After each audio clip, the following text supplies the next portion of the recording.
For more, let me now bring in Tea Party Patriots Action Chair and Washington Times columnist Jenny Beth Martin and Democratic strategist and former New York State Senator David Carlucci. Good morning to both of you, as always.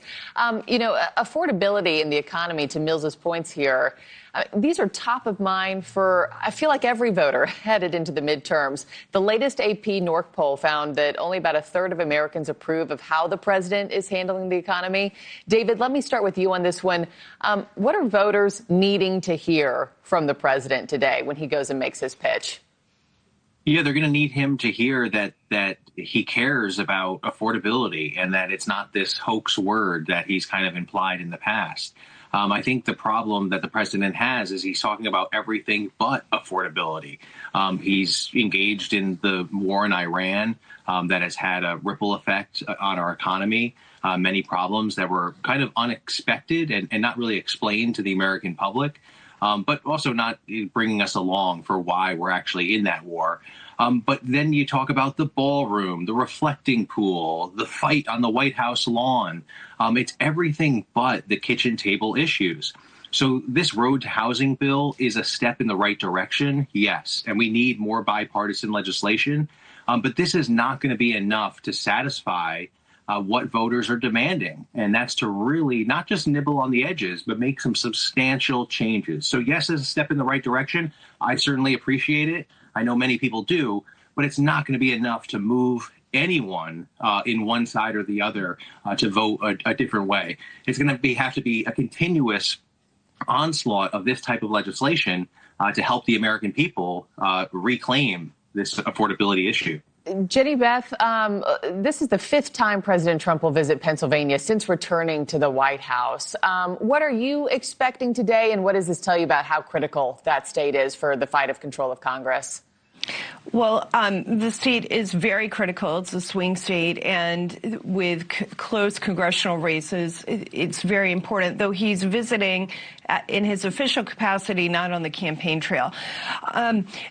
This is what I think. I think Pennsylvania is a place that really has both parts of the country. It's got that northeastern D.C. to New York corridor in it, and then it has the heartland and the western part of the state. And so it really represents a lot of America in one single state. President Trump will be talking about how he has brought manufacturing back to America, how manufacturing jobs have increased. Over 25,000 new jobs in manufacturing have been added this year. We've added 903,000 new jobs to the economy since President Trump took office. And people do care about affordability. Everyone cares about affordability, and it's the number one issue when you poll people on what they are concerned about. We're reversing 4 years of inflation. Inflation has leveled out. Unemployment has remained largely unchanged in the last several months.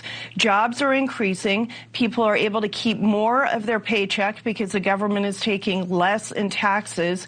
And I think that by the time November rolls around, all of those things combined are going to make people understand that we are headed in the right direction. And it takes more than just a year to get an economy that has suffered with inflation back on track. We'll see where the war is by midterms and how that helps with prices, too, that we've all been paying more for. David, I've got to ask you about New York, too. Of course, your stomping grounds. The president speaks today as voters head to the poll in a trio of states, but including New York, where a proxy fight is now brewing between House Democratic leader Hakeem Jeffries and New York City Mayor Zohran Mamdani.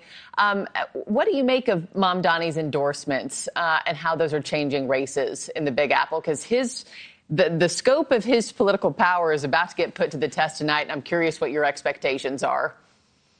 Yeah, look, there's a lot of excitement in the Democratic Party, and I think that's what this shows. And the Democrats are not afraid to have this vigorous debate. And I think in the Mamdani camp, it's what we were talking about before, that people are very incensed, particularly in New York, what's coming out of the White House and what they see happening in Congress.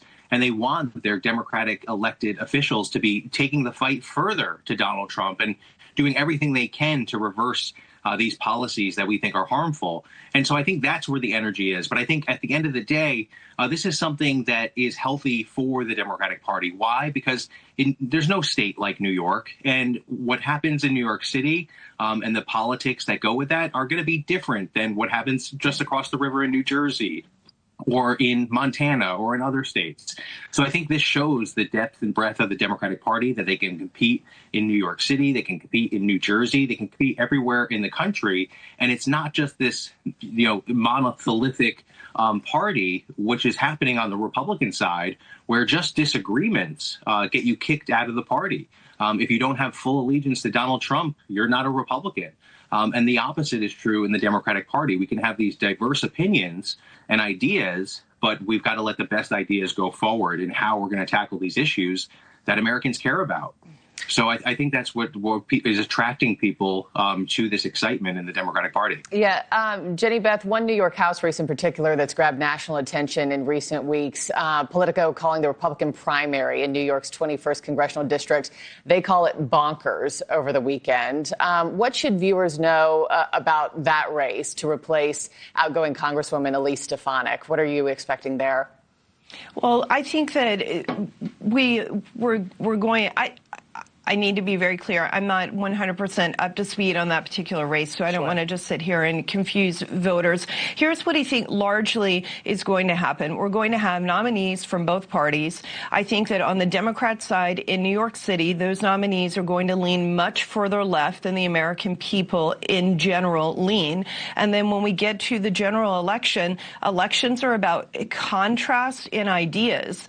And you have to take those contrasts in ideas to voters and prove to voters that the way that you envision correcting problems in the economy and helping improve their lives is the direction that they want to go. And that's a real challenge for both sides of the aisle as we head into November. And I think that people around the country want to see a growing economy with less government interference so that we don't have out of control inflation and overreaching, overregulated government in the future. I have to end it there, but Jenny Beth Martin, David Carlucci, thanks for joining me on Election Day, and appreciate your time, as always. We'll see you both again soon. Okay, the U.S.